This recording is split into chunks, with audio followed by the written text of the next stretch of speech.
Primeiros versículos, texto de Hebreus, capítulo 6, o capítulo que é um capítulo de exortação no meio de uma explicação dessa seção do capítulo 5 ao capítulo 7, em que o escritor aos Hebreus ele vai explicar o significado do Salmo 110, versículo 4, que Jesus é sacerdote para sempre, segundo a ordem de Melquisedeque, que por sua vez faz uma alusão a Gênesis capítulo 14, num contexto de guerra, quando Abraão vai libertar seu sobrinho Ló, que havia sido levado cativo, e no retorno desse encontro, ali aparece um sacerdote, rei, chamado Melquisedeque, em que Abraão participa de uma refeição, pão e vinho, entrega o dízimo e ouve a pregação da palavra daquele sacerdote que some da história. O autor dos Hebreus passa a descrever, já existe uma explicação no Salmo 110, fazendo uma referência a Melquisedeque, dizendo que há uma nova ordem, um novo modelo de sacerdócio, um sacerdócio da ordem de Levi, do tipo de Levi, é aquele que foi estabelecido por Arão e seus descendentes. Mas havia uma outra ordem, um outro modelo, um outro tipo de sacerdócio, que cronologicamente é até anterior a Levi, que é aquele que aparece lá em Gênesis 14. E o autor dos Hebreus, ele cita no capítulo 5, introduzindo esse conceito de que o Senhor Jesus é aquele sacerdote superior da ordem de Melquisedeque. Mas aí no capítulo 5, versículo 11, ele passa a dizer que há coisas difíceis de explicar e que ele precisaria que os seus ouvintes estivessem preparados para receber alimento sólido, mas que havia uma dificuldade deles receberem o ensino e por isso eles continuamente tinham que receber como criança. Leite como criança. Aqui no capítulo 6 ele vai ter uma sessão onde ele vai exortar. É uma exortação e esse é um ponto da pregação em Hebreus, alertas e seguranças. Alertas para que o povo continue firme, caminhando no temor do Senhor, e o relembrar das palavras, das promessas, para que o povo tenha segurança. Esses dois aspectos do ensino, eles andam de mão dadas. Por isso ele exorta no versículo 1 ao versículo 3, dizendo que eles deveriam deixar os princípios elementares e continuar firme no propósito de conhecer mais da glória de Deus. E essa é uma riqueza que nós precisamos entender, essa preciosidade, conhecer mais da glória de Cristo, abandonar os elementos básicos e compreender mais dos ensinos da verdade de Deus. Isso levou o autor, do verso 4 ao verso 8, a meditar sobre por que tantas pessoas estavam abandonando a igreja, cometendo a apostasia, e como ele como pregador, era incapaz, era impossível de apresentar algo novo que pudesse renová-los ao arrependimento, porque ele não teria outro Cristo que pregar. Eles ouviram Cristo, participaram do meio do culto ao Senhor, e depois de um tempo de ouvir, eles desprezaram Cristo e voltaram para o mundo. Não há agora mais outro evangelho, não há como crucificar Cristo novamente. Aquilo que deveria ser apreciado foi desprezado, eles viraram as costas e voltaram para o mundo. Não há como renovar eles para arrependimento. E a ilustração do verso 7 e verso 8, como nós vimos, ela visa fortalecer essa ideia de que existem dois tipos de pessoas. Aquela pessoa que é como uma terra que absorve a chuva e faz germinar uma árvore. É como um coração de alguém que recebe a palavra de Deus, temente ao Senhor, e ele recebe a bênção do Senhor. Já aquela outro tipo de pessoa, aquela pessoa que ouve, recebe a chuva, mas é como uma terra, um coração duro que produz cardos e abrolhos, espinhos e ervas daninhas. É o retrato, a ilustração desse povo que passou um tempo até no meio da igreja e eles foram embora, eles sumiram da igreja. Eles apostataram a fé. Eles estão no mundo. Essas pessoas são caracterizadas por aquelas que não conseguem apreciar a verdade do Senhor.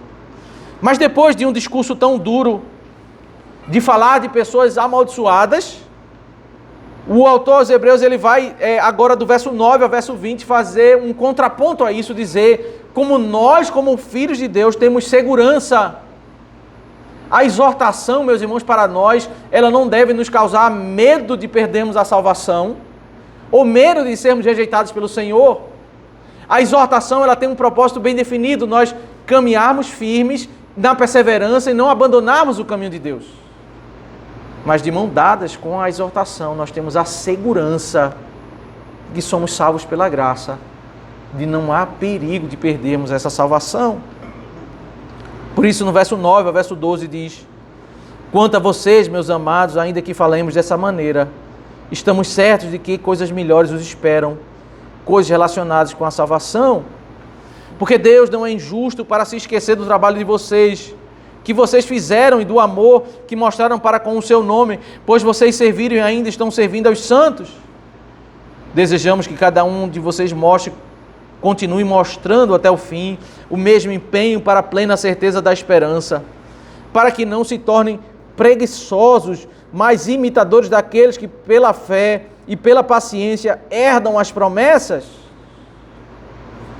Na argumentação, meus irmãos, do autor aos Hebreus, existe um conceito que percorre todo o livro, como nós temos falado. Os verdadeiros crentes são aqueles que perseveram até o fim.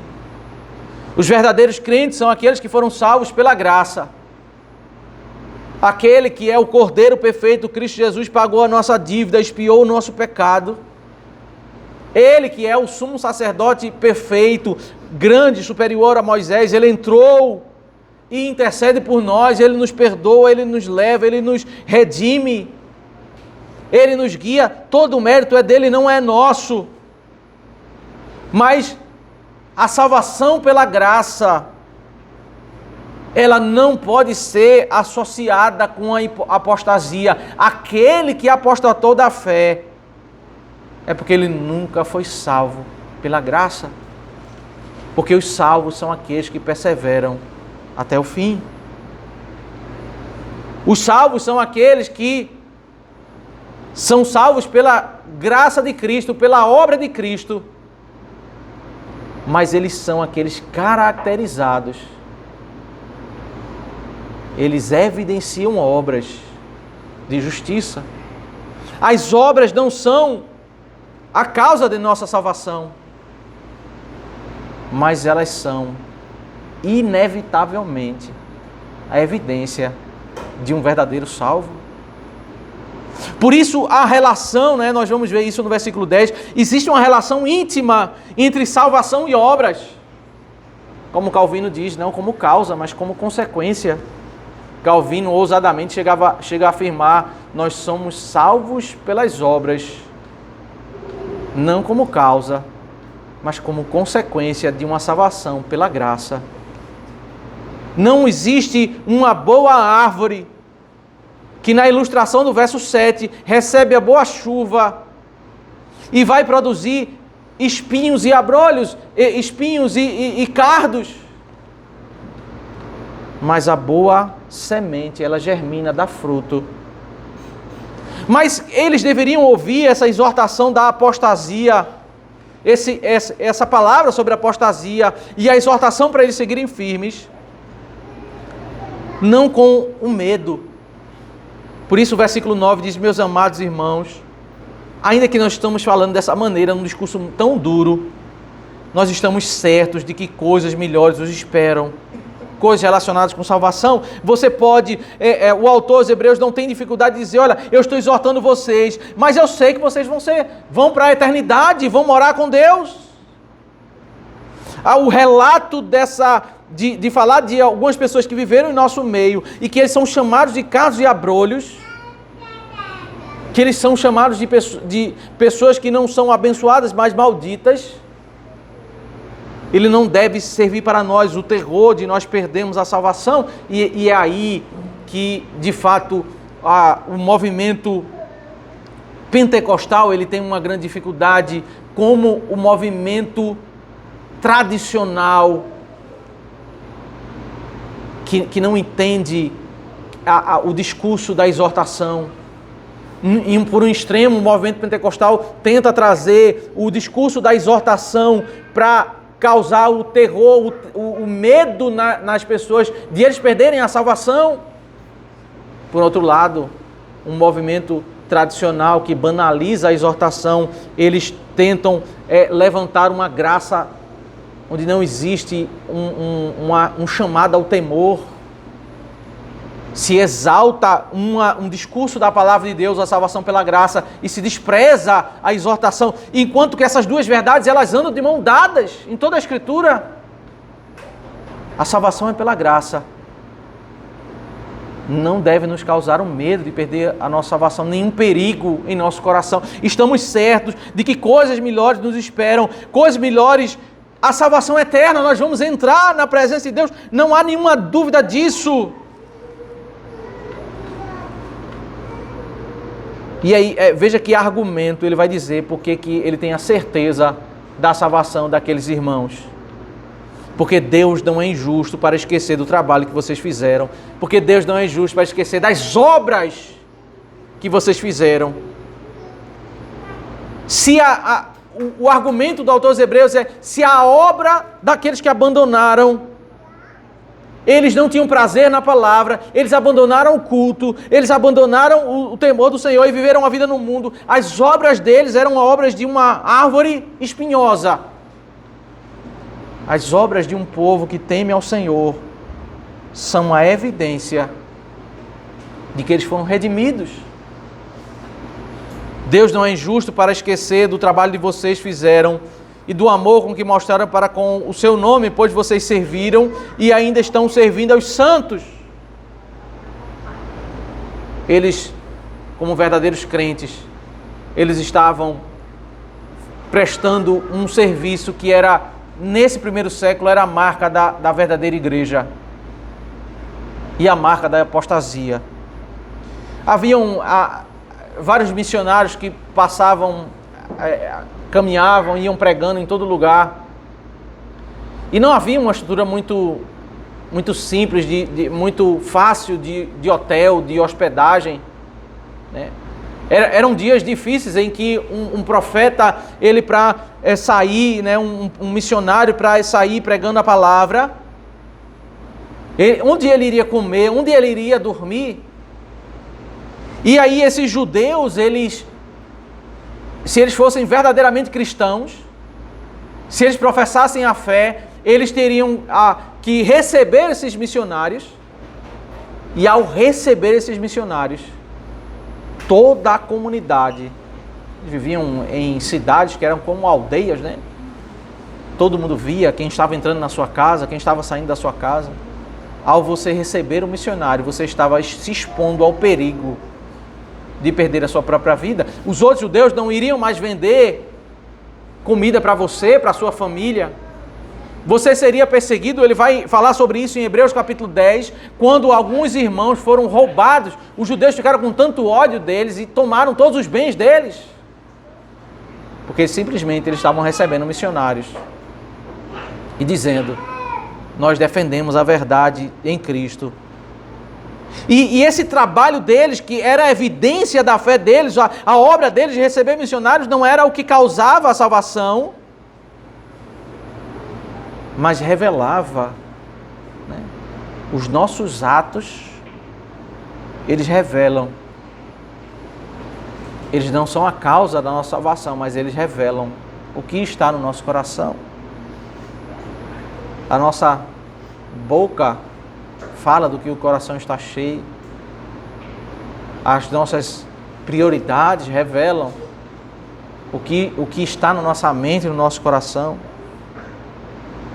O fato deles colocarem o crescimento da igreja, a vida espiritual em primeiro lugar, mostrava que eles eram. E por isso ele diz, Deus não é injusto. Cristo nos perdoou, derramou sobre nós a justiça, e pela obra de Cristo nós damos frutos dessa justiça. Até as boas obras que nós fazemos não são mérito nosso, são obras de Cristo, mérito de Cristo. Por isso Deus não é injusto de nos tirar a vida eterna, porque a justiça de Cristo nos foi imputada, nos foi coberta. Sobre a nossa cabeça o sangue foi derramado de Cristo, está nos protegido. Nós fazemos boas obras, pecamos, falhamos.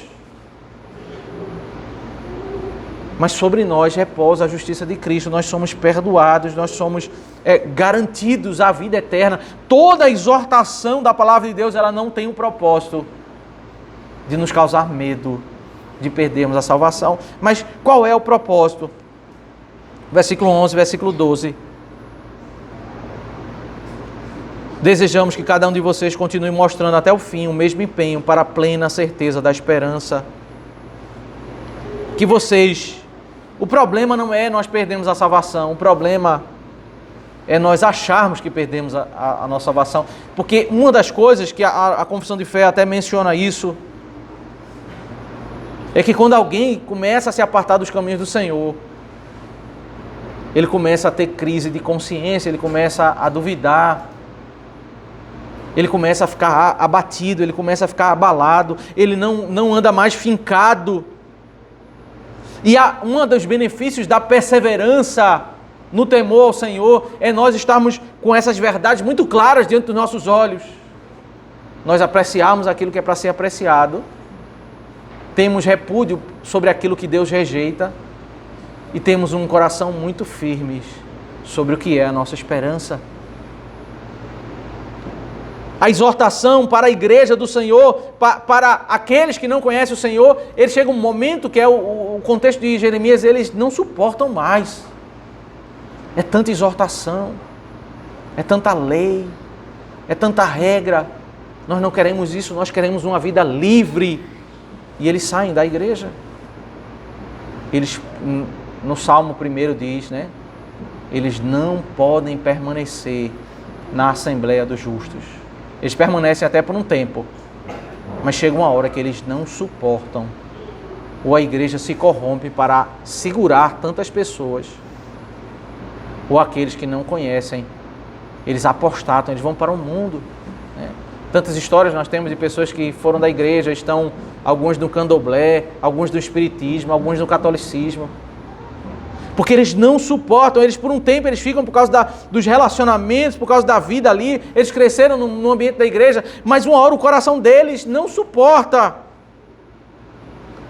E a exortação, meus irmãos, para nós é para nós ficarmos até o fim, mostrar até o fim o mesmo empenho para a plena certeza da esperança, para que não se tornem preguiçosos. Veja que ele está mencionando um problema que ele mencionou lá no final do capítulo 5, a preguiça. Por que as pessoas não conseguem apreciar o bom ensino? Porque eles têm preguiça de ouvir. E por que eles têm preguiça de ouvir? Porque eles começam a se desviar, a não perseverar no temor do Senhor. Ao começarem a se desviar, eles vão trazendo, uma coisa vai trazendo a outra, eles vão começando a deixar de apreciar, para que não se tornem preguiçosos, mas imitadores daquele que pela fé e pela paciência herdam as promessas. Fé e paciência. Precisam crer naquilo que não se vê, precisam esperar em dias difíceis, dias de dificuldade. Como eles estavam vivendo a década do ano 60, meus irmãos, dias de perseguição. Eles eram perseguidos pelos judeus, perseguidos pelos romanos. Seguir a Deus significava viver muitas privações, padecer consequências. E algumas pessoas não conseguiam suportar as dificuldades e começavam a se amoldar à maioria. E a exortação é continue firmes até o fim. Esse é o tom do texto de Hebreus, né? Salvos pela graça. A verdadeira igreja é aquela que persevera até o fim. Se nós titubearmos, nós nos desviarmos do caminho do Senhor, nós vamos começar a perder essa apreciação por aquilo que é glorioso e vamos começar a apreciar, porque nós vamos ser tomados pela preguiça espiritual. E aí ele passa a exemplificar essa segurança dos eleitos na vida de Abraão. Veja versículo 13 ao versículo 15. Pois quando Deus fez a promessa a Abraão, visto que não tinha ninguém superior por quem jurar, jurou por si mesmo, dizendo, certamente o abençoarei e multiplicarei os seus descendentes. Assim, depois de esperar com paciência, Abraão obteve a promessa.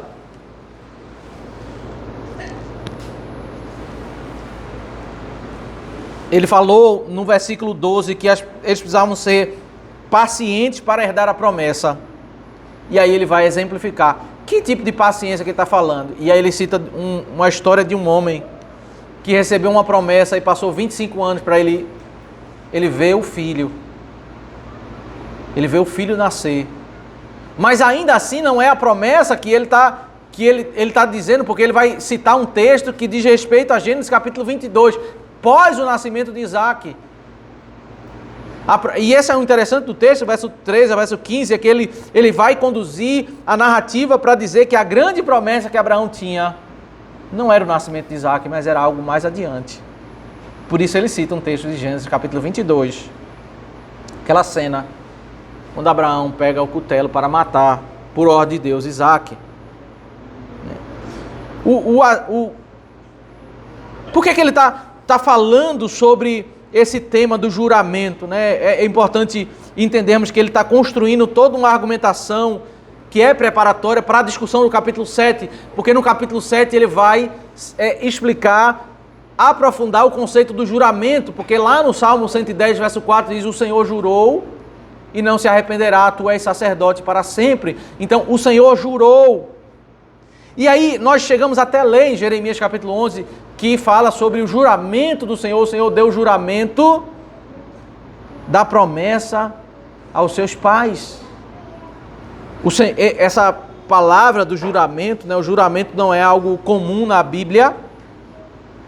O juramento, ele vai ser explicado aqui para que, ao chegar no capítulo 7, ele possa avançar nesse conceito do que é o juramento. Em Gênesis, o Senhor, ele faz um juramento para reforçar a segurança que o povo de Deus deveria ter na promessa do Senhor.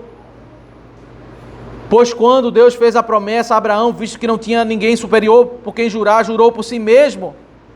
Então, o Senhor, lá em Gênesis capítulo 22, versos 16 e 17, o Senhor fez o juramento. Lá ele cita o texto de Gênesis 22, que por sua vez faz uma alusão a Gênesis capítulo 12. Abraão tinha 75 anos, não tinha filho, Deus deu um filho. E agora em Gênesis capítulo 22, o Senhor relembra esse ato, fazendo um juramento, certamente eu abençoarei e multiplicarei os seus descendentes, conforme a palavra de Gênesis capítulo 12. É interessante que Abraão, ele teve o filho, que era o seu grande sonho. Ele vai ao monte oferecer o seu filho para ali, em sacrifício. Deus mandou ele matar. Quando ele vai matar, Deus diz, não mate. E Deus continua dizendo, a promessa ainda vai se cumprir. Abraão entendeu muito bem, como vai ser afirmado em Hebreus capítulo 11, mas a Escritura está nos ensinando que a grande promessa não era Isaac,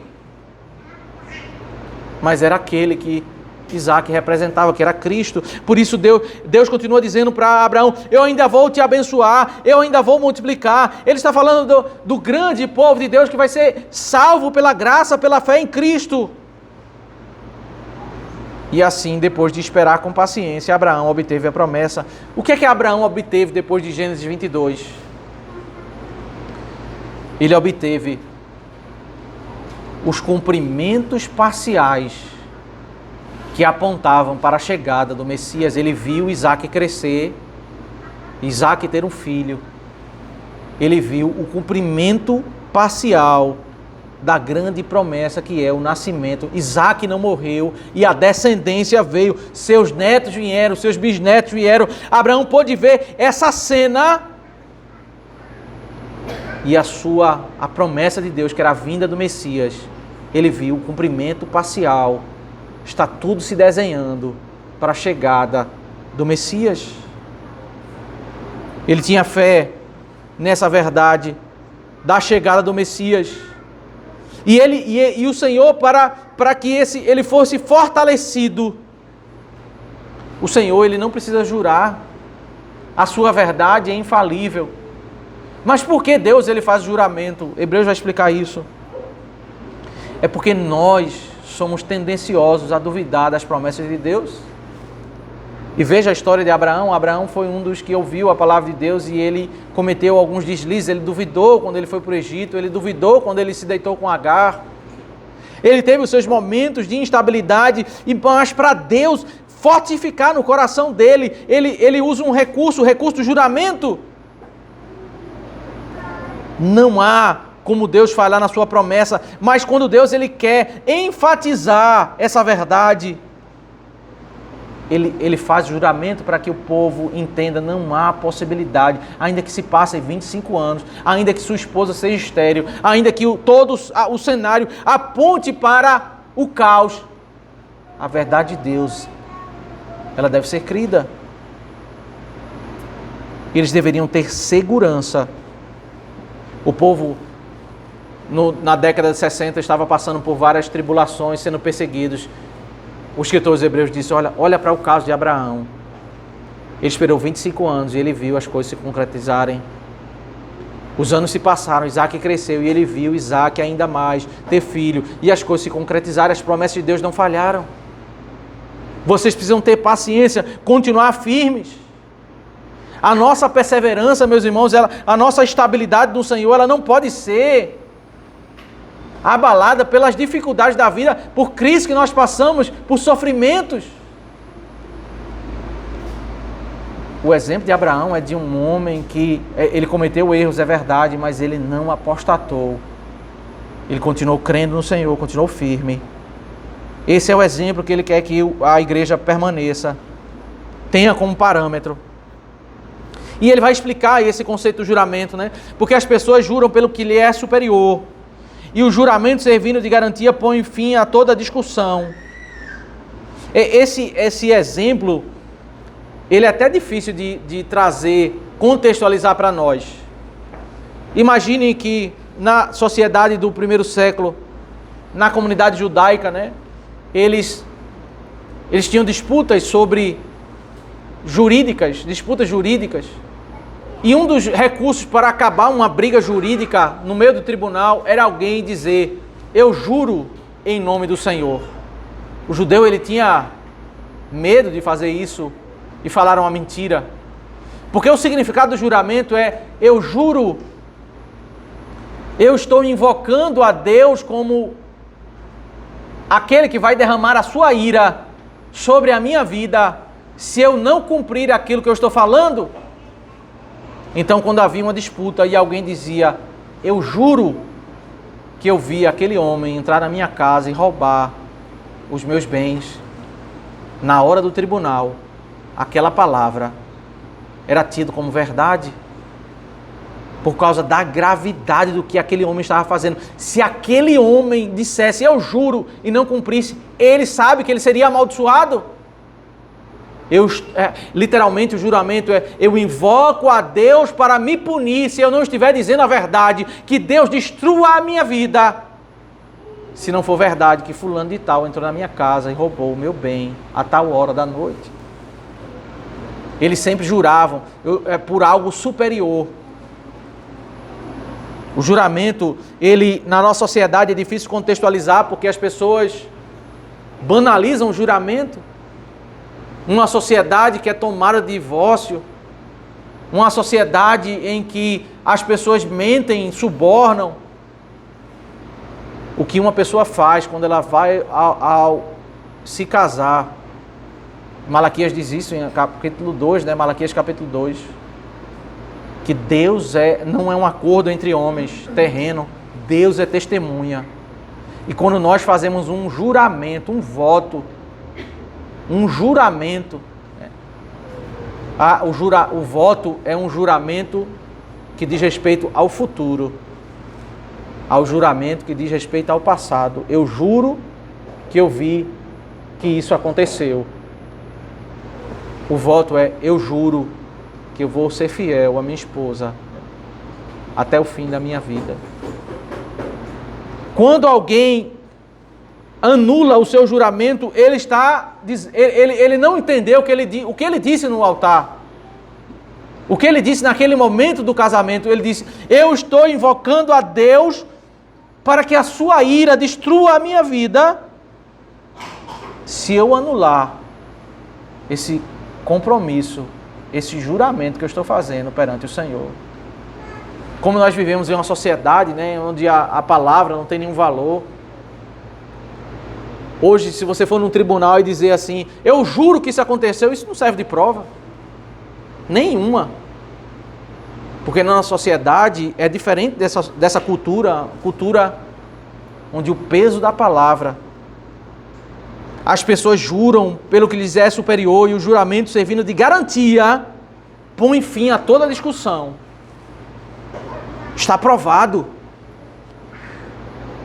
Por isso, Deus, quando quis mostrar com mais clareza aos herdeiros da promessa que o seu propósito era imutável, confirmou com o juramento. Então, o texto de Gênesis, ele tem um propósito. É fortalecer. A palavra de Deus é a verdade e não há como ela falhar. Mas o propósito é fortalecer isso na mente da igreja. Não há, meus irmãos, perigo de nós perdermos a salvação. O propósito de Deus em nos redimir é imutável, porque Deus é imutável. E para mostrar essa imutabilidade, não há como Deus mudar os seus planos para a nossa vida. Ele é imutável, a sua promessa é imutável. Ele usou o recurso do juramento. Os homens usam o recurso do juramento para pôr, enfim, discussões. E Deus usou o juramento, não porque sua palavra, mas para fortalecer essa verdade no coração da igreja, porque a igreja muitas vezes ela se abala, ela entra em dúvida, ela se desvia. Por isso é o propósito do juramento, é fortalecer aos herdeiros da promessa. Não há possibilidade. O Senhor jurou e não se arrependerá.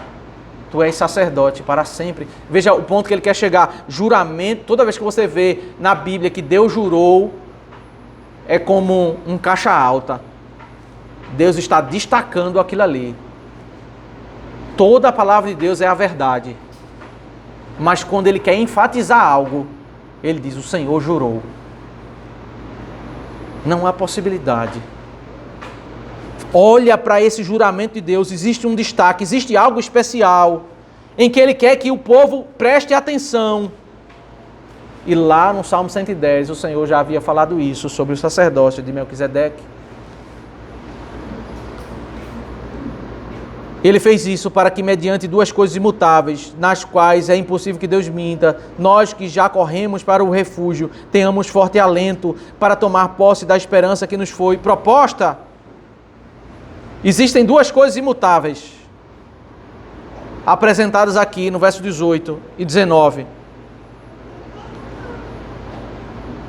É impossível que Deus minta, é impossível que aquilo que Deus prometeu não seja cumprido. Deus, ele é imutável, meus irmãos.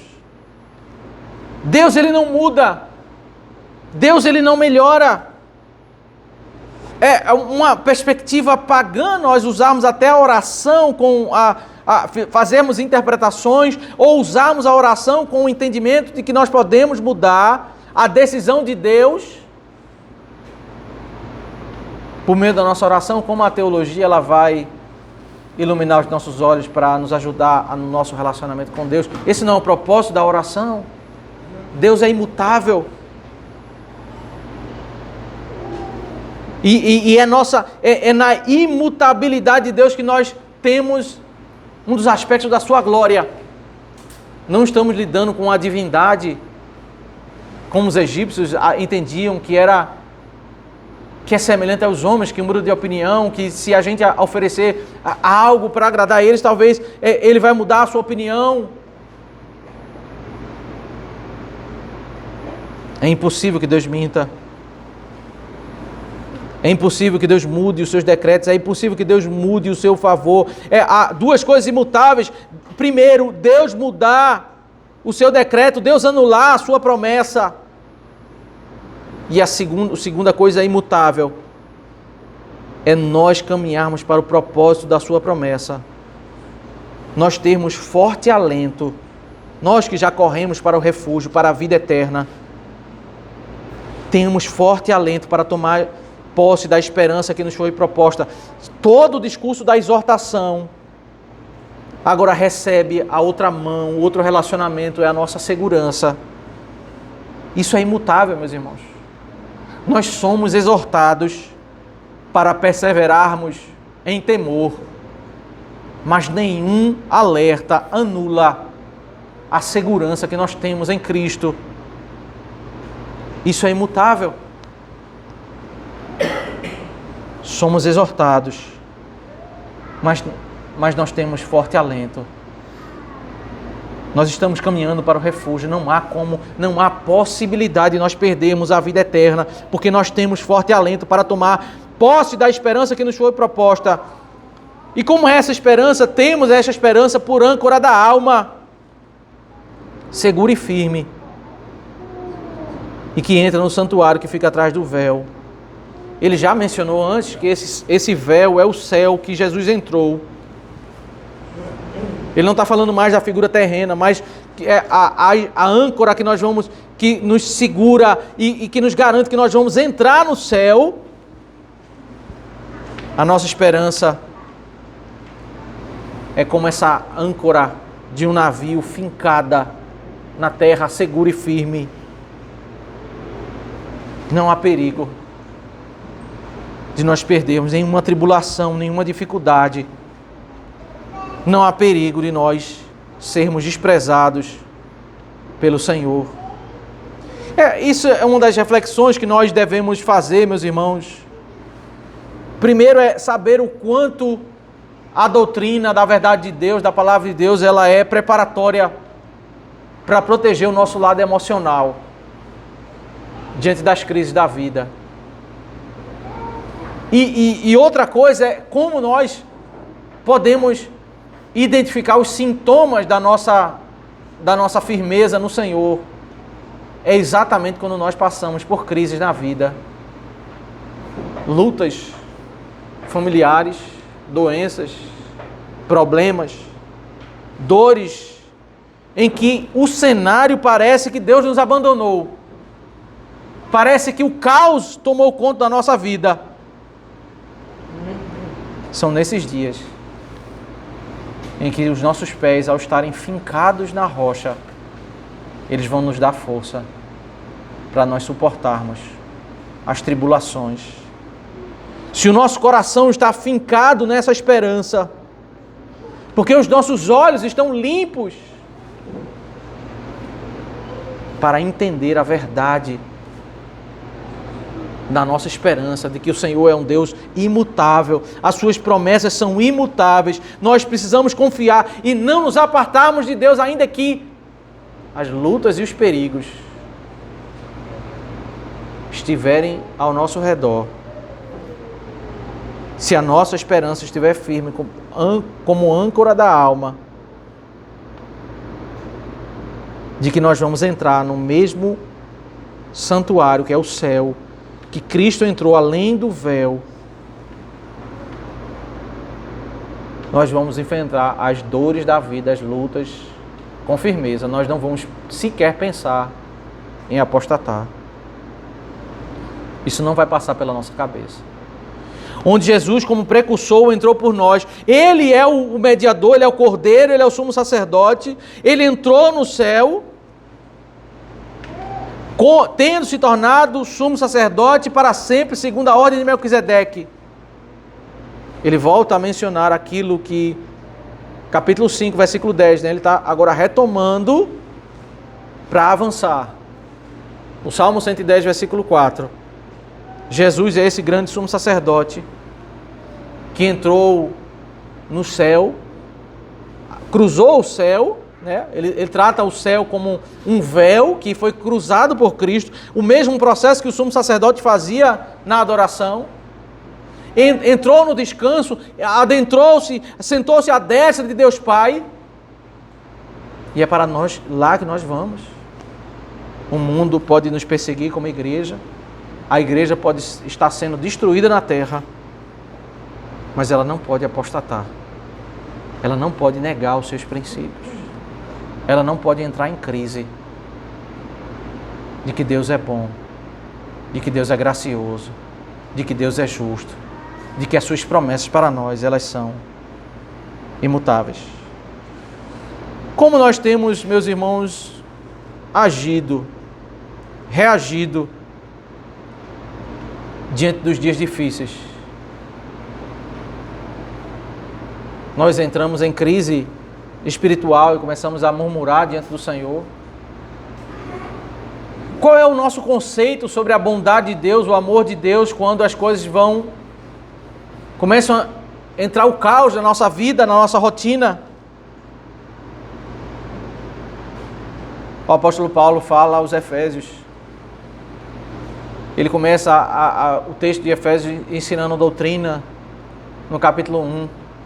E aí ele para e diz assim: eu quero orar por vocês, para que os olhos de vocês sejam iluminados, para que vocês possam compreender a profundidade, a largura, o comprimento do amor de Cristo.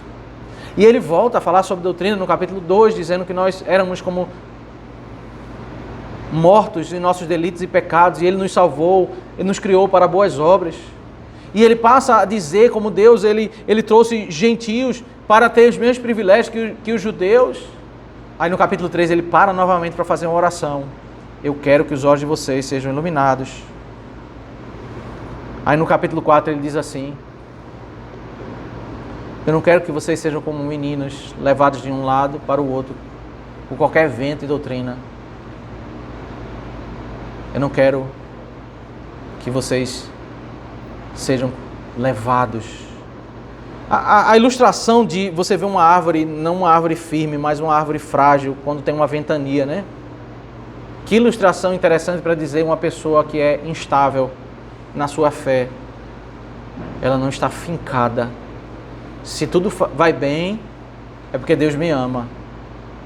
Se começa a surgir dificuldades, é porque Deus não me ama. E ele começa a murmurar. E ele começa...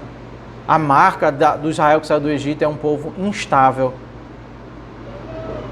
Isso foi exemplificado na vida de Jó. Foi exemplificado isso na vida de Abacuque. Momentos não souberam lidar com momentos de instabilidade. A crise na minha vida ou na sua vida não justifica nós abandonarmos a nossa perseverança no temor do Senhor. Qualquer crise que seja. Eu perdi os meus bens. Eu perdi os meus familiares. Eu preciso continuar adorando o nosso Deus, andando firme no temor do Senhor. Nenhuma dificuldade da vida. O argumento, ele pode parecer até coerente. E quando nós começamos a dar vazão à murmuração ela nos leva a uma alienação. Jó começou muito bem, mas depois ele começou a murmurar. E depois ele estava já questionando a integridade de Deus. Porque se eu estou sofrendo, é porque Deus é injusto. Ele chega a dizer: eu quero que Deus venha até aqui para eu argumentar com Ele, mostrar aqui a minha integridade, mostrar que Ele está errado, que Ele me pese em balanças fiéis. Essa expressão é uma expressão de mercado.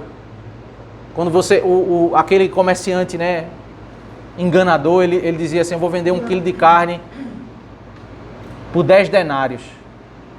Aí ele botava um pezinho na balança, né? Ele dizia lá que tinha 1 quilo, mas aí era 800 gramas. Eu estou vendendo 1 quilo de carne, mas na realidade ele estava vendendo 800 gramas. Era uma balança enganosa. Jó usou essa expressão para um comerciante fraudulento. Ele usou essa expressão para dizer que Deus estava usando balança enganosa. O tamanho da alienação. Até que Deus vai, por sua misericórdia, o repreende. E ele diz, eu te conhecia só de ouvir falar, mas agora os meus olhos te veem. O povo de Israel, sendo o povo de Israel, ele começou a murmurar. E a murmuração deu vazão. Foi crescendo. Até o ponto de eles dizerem, era melhor que estivéssemos no Egito. Deus nos trouxe para cá, só para nos prejudicar.